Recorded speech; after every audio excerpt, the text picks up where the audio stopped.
Hi అండి అందరికీ. ఇక్కడైతే నేనైతే ఫ్రాక్ స్టిచ్ చేశాను. అవుట్ఫిట్ అయితే ఇలా ఉంది. ఈ వీడియోలో అయితే ఫుల్ వీడియో ఉంటుంది, కటింగ్ అండ్ స్టిచ్చింగ్. కొత్త వారు కూడా చాలా ఈజీగా నేర్చుకునే విధంగా టిప్స్ అండ్ ట్రిక్స్తో నేనైతే చెప్పాను. ఇక్కడైతే నేను శారీ తీసుకున్నాను, అందులో 1/2 మీటర్ కట్ చేసేసాను. శారీలో హాఫ్ అంటే శారీ తీసుకొని అందులో 2 భాగాలు చేశాను అన్నమాట. సో నేనైతే ఇక్కడ లెంత్ అయితే 30 ఇంచెస్ తీసుకుంటున్నాను. 30 ఇంచెస్ హైటు అండ్ పైన బాడీ పార్ట్ అయితే 12 ఇంచెస్ తీసుకుంటున్నాను. సో 2 క్యాలిక్యులేట్ చేస్తే మనకు 13, 12, 42 ఇంచెస్ అయితే టోటల్ హైట్ తీసేసుకొని కట్ చేసేసుకొని పక్కకైతే పెట్టుకున్నాను. సో ఇక్కడైతే నేనైతే స్లీవ్స్కి హ్యాండ్స్కి ఏం వేస్తున్నానంటే అంబరిల్లా హ్యాండ్స్ వేస్తున్నాను. సో అంబరిల్లా హ్యాండ్స్ అయితే ఇక్కడ నేను కటింగ్ చేస్తున్నాను. అందుకోసం ఫస్ట్ అయితే ఇలా ఒక పీస్ అయితే మనం కట్ చేసేసుకోవాలి. ఇలా స్ట్రేట్ పీస్ అండ్ బాక్స్ షేప్లో ఉండాలి. ఆ పీస్ అయితే మనకు తీసుకునే లెంత్ని బట్టి ఉంటుంది. మీకు షార్ట్గా ఉండాలా లేదంటే లెంత్ ఎక్కువ కావాలా అనేసి దాన్ని బట్టి మనకు డిపెండ్ అయి ఉంటుంది అన్నమాట.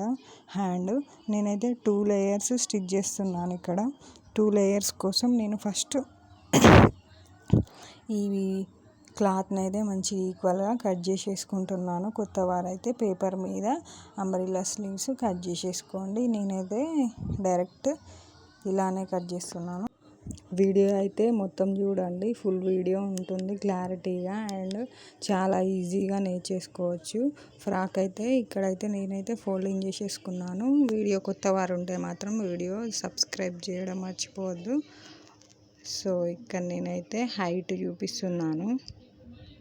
హైట్ వచ్చేసి నేను 6.5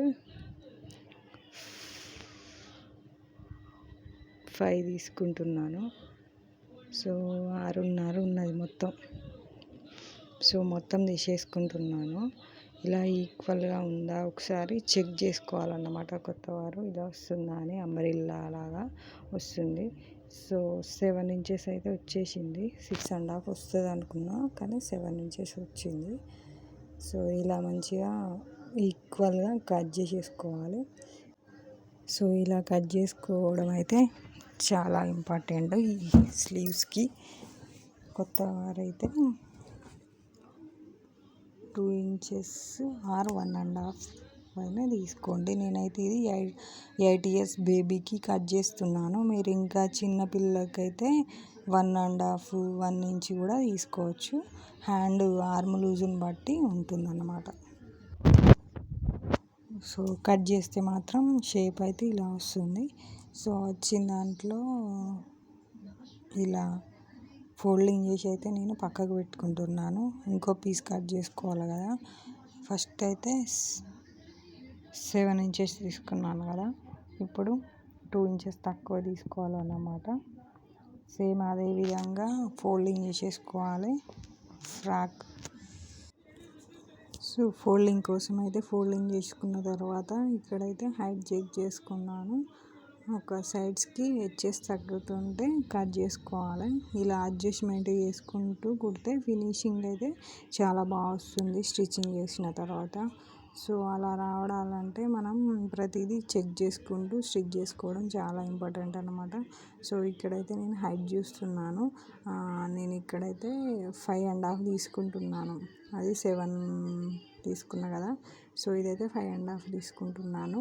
1/2 ఇంచ్ ఓవర్లాక్కి పోయిన మిగతా పార్ట్ అనేది ఉంటుందన్నమాట. 1/2 ఇంచ్ ఓవర్లాక్ వెళ్ళిపోతుంది. ఇలా సేమ్ ఫస్ట్ ఎలా కట్ చేసుకున్నామో అలానే కట్ చేసుకుంటున్నాను. 2 లేయర్స్ స్లీవ్స్ ఈ విధంగా స్టిచ్ చేసుకోవచ్చు. సో ఫస్ట్ పార్ట్ పక్కకు పెట్టుకున్నాను కదా, సేమ్ ఇది కూడా 2 ఇంచెస్ అలానే తీసేసుకొని సర్కిల్ లాగా పాయింటింగ్ మార్కింగ్ చేసేసుకొని కట్ చేసుకోవాలి యాజ్ ఇట్ ఈజ్. సో ఇక్కడ కట్ చేస్తున్నాను. కటింగ్ అయితే అయిపోయింది. ఇలా మనం మొత్తం 4 లేయర్స్ 4 లేయర్స్ కట్ చేసేసుకోవాలి. సో ఇలా షేప్ ఉంది కదా, మార్కింగ్ చేసి చూపిస్తున్నాను. అక్కడైతే ఒక 1 ఇంచ్ దాకా 1.5 ఇంచ్ కట్ చేసేసుకొని ఇలా మనకైతే లేయర్స్ వచ్చేస్తాయి. ఆ కిందని మార్కింగ్ చేసి చూపించాను కదా, అక్కడైతే 2 ఇంచెస్ కట్ చేయాలి. వీడియో స్లిప్ కట్ అయిపోయింది, సో అందుకోసమే. సో ఇదైతే ఎలా ఉందని సెట్ చేస్తున్నాను. ఇవి 2 పెద్దవి అన్నమాట, 7 ఇంచెస్. ఇందులో నుంచి వెళ్ళి ఇవి మాత్రం చిన్నవి, 5.5 ఇంచెస్ కట్ చేశాను కదా, సో అవి అన్నమాట. ఇప్పుడైతే నేను బాడీ పార్ట్ కటింగ్ చేస్తున్నాను. వీడియో అయితే ఖచ్చితంగా ఫుల్గా చూడండి. ఫుల్ వీడియో చూస్తేనే అర్థమవుతుంది, స్కిప్ చేయకండి. సో నేనైతే చాలా నీట్గా అండ్ చాలా స్లోలీ చెప్తున్నాను, ఎందుకంటే అర్థం కావాలని. ఫాస్ట్గా ఏదో చూపిస్తే ఏం అర్థమవుతుంది. కటింగ్ చేస్తున్నాను అనమాట. హైట్ వచ్చేసి 9 ఇంచెస్ తీసుకున్నాను. కింద ఖర్చుల కోసం 1.5 తీసుకుంటున్నాను. 1 ఇంచ్ మార్కింగ్ చేసేసుకోవాలి ఇలా. నెక్ వచ్చేసి 2 ఇంచెస్ తీసుకున్నాను. 5 ఇంచెస్లో 3 ఇంచెస్ షోల్డర్, 2 ఇంచెస్ నెక్ తీసుకొని వీ షేప్ ఇస్తున్నాను ఇక్కడ. అలా షేప్ రావడం కోసం పక్కకు 1/2 ఇంచు పెట్టేసి ఆ విధంగా చేస్తే వస్తుందన్నమాట. నేనైతే ఇక్కడ 6 ఇంచెస్ తీసుకుంటున్నాను chest loose, and hip loose వచ్చేసి 7 ఇంచెస్. 2 ఇంచెస్ ఖర్చులు అన్నమాట. 1 ఇంచ్ ఇలా పెట్టేసుకొని మార్కింగ్ చేసుకోవడమే. చాలా అంటే చాలా నీట్గా వచ్చేస్తుంది. ఇక్కడైతే నేను 6.5 డాట్స్ వస్తాయి కదా, బ్యాక్ ఫ్రంట్ డాట్స్ కూడా మార్కింగ్ వస్తుంది అనమాట. సో హైట్ చూపిస్తున్నాను చూడండి, 12 ఇంచెస్ ఉంది బరాబరి. 1 ఇంచ్ పైన కింద ఖర్చులు 11 ఇంచెస్ వస్తుంది అనమాట. 12 ఇంచెస్ మార్కింగ్ ఫస్ట్లో చూపించాను కదా, సో ఆ మార్కింగ్ వచ్చిందా. ఓకే, ఇలా నీట్గా కట్ చేసేసుకోవాలి. సో ఇలా కట్ చేసుకొని మిగతా పార్ట్ పక్క పెట్టేసుకున్నాను. ఆర్మ్ లూజ్ ఈ విధంగా మార్కింగ్ ఎలా వేసుకున్నామో అలా కట్ చేసుకుంటాను. వీడియో మాత్రం ఫుల్గా చూడండి. లైక్ చేయడం, షేర్ చేయడం మర్చిపోవద్దు. ఓన్లీ నేను ఇప్పుడు ఫ్రంట్ పార్ట్ చూపించాను కదా, ఇలా బ్యాక్ పార్ట్ నెక్స్ట్ ఇప్పుడు చూపిస్తున్నాను అనమాట. కొంచెం లోతు తీసుకుంటున్నాను ఆర్మ్లో. సో ఈ విధంగా కటింగ్ చేసేసుకోవడమే. కొత్త వారైతే చాక్ పీస్తో ఫ్రంట్ బ్యాక్ అనేసి ఈ విధంగా రాసుకుంటే కన్ఫ్యూజ్ కాకుండా ఉంటుంది. సో ఇక్కడైతే చిన్నగా ఇలా లోతు తీస్తే షేప్ అనేది బాగా వస్తుంది. వీనెక్ కదా, షేప్ మంచిగా వస్తుంది స్టిచ్చింగ్ చేసిన తర్వాత. ఇప్పుడైతే బ్యాక్ చూపిస్తున్నాను. నెక్ 2 ఇంచెస్ తీసుకుంటాను. ఇక్కడ షోల్డర్ వచ్చేసి 3 ఇంచెస్ తీసుకుంటున్నాను. సో కిందనైతే 3 inches down, neck down. And ఇక్కడ నార్మల్గా రౌండ్ షేప్ ఇస్తున్నాను. మీకు నచ్చిన షేపు మీరు తీసుకోవచ్చు. ఇక్కడ నేను చిన్నగా డ్రాప్ ఇస్తున్నాను. ఉక్స్ కాజాయి కదా అంత వద్దు అనేసి డ్రాప్ ఇచ్చేస్తున్నాను చిన్నగా. సో ఇలా కట్ చేసుకొని ఆ డ్రాప్ షేపు కట్ చేసుకోవడమే. పైన కూడా కట్ చేసేసుకోవాలి మార్కింగ్. అంతే, బ్యాక్ ఫ్రంట్ అయిపోయినాయి. మరి 2 పార్ట్స్ అయిపోయినాయి అన్నమాట.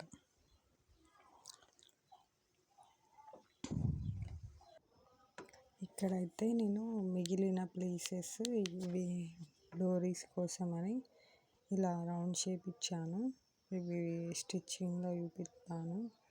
అయితే ఒక పీస్ ఏమో ఫ్రంట్ పార్ట్కి, ఒక పీస్ ఏమో బ్యాక్ పార్ట్కి మెయిన్ క్లాత్ కట్ చేసి పెట్టుకున్నాను. ఇదైతే లైనింగ్కి తీసుకుంటున్నాను, నా దగ్గర ఉన్నదే.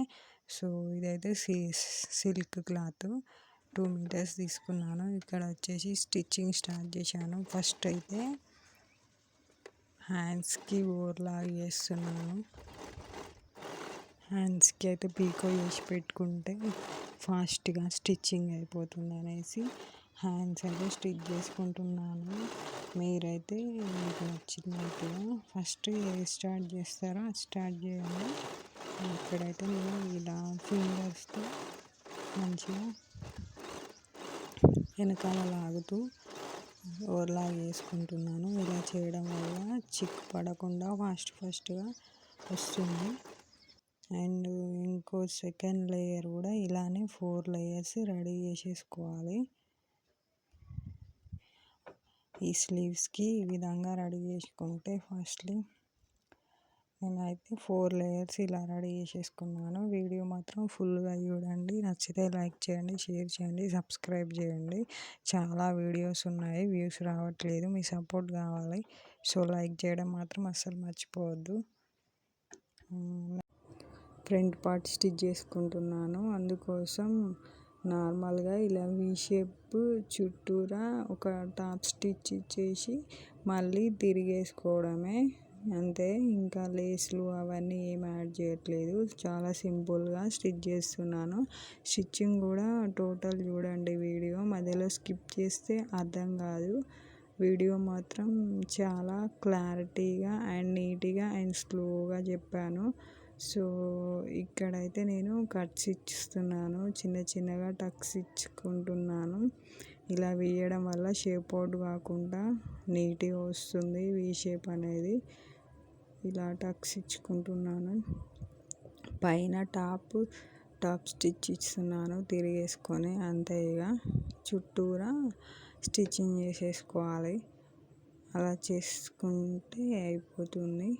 నా మెథడ్లో మాత్రం నేనైతే ఇలానే స్టిచ్ చేస్తున్నాను. మీ స్టైల్లో మీరు స్టిచ్ చేసేసుకోండి, నచ్చితే ఫాలో అవ్వండి. సో ఈ చుట్టూరా ఇలా టాప్ స్టిచ్ ఇచ్చేసి స్టిచ్ చేసేసుకోవాలి. డాట్స్ వేస్తున్నాను. 2 ఇంచెస్ మార్కింగ్ చేసేసుకొని ఈ విధంగానైతే డాట్స్ వేస్తున్నాను. డాట్స్ వేసుకున్న తర్వాత నెక్స్ట్ బ్యాక్ పార్ట్ స్టిచ్ చేస్తున్నాను. డ్రాప్ షేప్ ఇచ్చాను కదా, పైన టాప్ స్టిచ్ ఇచ్చేయడం అయిపోయింది. అండ్ డాట్స్ వేయడం కూడా ఇలా వీడియోలో చూపిస్తున్న విధంగా క్రాస్గా తిన్నగా వేసేసుకోవాలి. నెక్స్ట్ వన్ కూడా ఇలా షోల్డర్ దగ్గర స్ట్రైట్గా పట్టుకొని క్రాస్గా డాట్స్ ఇచ్చేయాలి. అండ్ ఫ్రంట్ పార్ట్ అయిపోయింది. ఇప్పుడు బ్యాక్ పార్ట్ స్టిచ్ చేసుకుంటున్నాను. డ్రాప్ షేప్ దగ్గర స్లోగా పాదం మీదికి ఎత్తుతూ తిన్నగా స్టిచ్ చేసేసుకోవాలి. అలాగే స్టిచ్ చేసేటప్పుడు అస్సలు లాగకూడదన్నమాట మెయిన్ క్లాత్. ఇలా లాగకుండా నీట్గా స్లోలీ ముందుకు మిషనే తీసుకుంటుంది మనం స్టిచ్ చేస్తూ ఉంటే. స్లోలీ మంచిగా డ్రాప్ అవుట్ కాకుండా స్టిచ్ చేయడమే. లాగితే ఏంటంటే ముడతలు వస్తాయి, నీట్ ఫినిషింగ్ ఉండదన్నమాట. ఇలా తిన్నగా స్టిచ్ చేసేసుకోవడమే. మార్కింగ్ మీద మనం స్ట్రైట్గా ఈ విధంగా స్టిచ్ చేసుకోవడమే. అండ్ నెక్స్ట్ వచ్చేసి ఇలా స్టిచ్ చేసుకున్న తర్వాత కట్స్ ఇవ్వడం అయితే మర్చిపోవద్దు. చిన్న టక్స్ ఇవ్వడం వల్ల షేప్ అవుట్ కాకుండా అండ్ టర్న్ ఈజీగా బ్యాక్ పార్ట్ తిరుగుతుందన్నమాట. షేప్ అవుట్ కాకుండా చాలా బాగా వస్తుంది. నేనైతే ఇక్కడ చిన్న కటర్ యూజ్ చేస్తున్నాను కటింగ్ కోసం. ఎందుకంటే అప్పుడప్పుడు అక్కడ మిషన్కి బాగా గీతలు లైన్స్ పడుతున్నాయి. అందుకోసమే చిన్న కటర్ తీసుకుంటున్నాను. దాంతోనే కట్ చేస్తున్నాను. ఇక్కడైతే 2 పార్ట్స్ షోల్డర్స్ అటాచ్ చేసుకుంటున్నాను. చూసారు కదా ఇమేజ్. అలాగా ఇక్కడైతే నేను సైడ్స్ కూడా ఒక సైడ్ స్టిచ్ చేసుకుంటున్నాను. ఫిట్టింగ్ని బట్టి స్టిచ్ చేసేసుకోండి మీరు కూడా. సో ఇలా వన్ సైడే స్టిచ్ చేసుకున్న తర్వాత బాటమ్ పార్ట్కి ఫ్రిల్స్ పెడుతున్నాను. ఇలా కటర్తోని యూజ్ చేసుకుంటూ పెట్టడం వల్ల ఫ్రిల్స్ అనేది చాలా ఈక్వల్గా అండ్ నీట్గా వస్తుంది.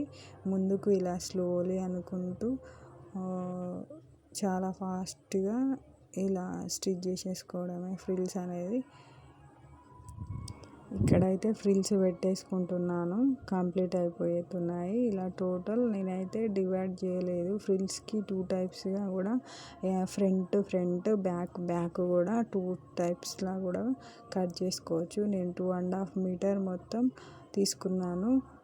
2 మీటర్స్ ఏమో బాటమ్ పార్ట్కి యూజ్ చేస్తున్నాను. మొత్తం ఈ విధంగానైతే బాటమ్ పార్ట్ ఫ్రిల్స్ పెట్టేసుకున్నాను. లైనింగ్ కూడా అటాచ్ చేసేసుకున్నాను. ఏం లేదు, లైనింగ్ అంటే సేమ్ ఈ ఫ్రిల్స్ పెట్టిన దాని కిందలో బాటమ్ పార్ట్కి స్టిచ్ చేసుకోవడమే లైనింగ్. ఫైనల్గా నేనైతే ఇలా క్రియేట్ చేశాను. వీడియో నచ్చితే లైక్ చేయండి.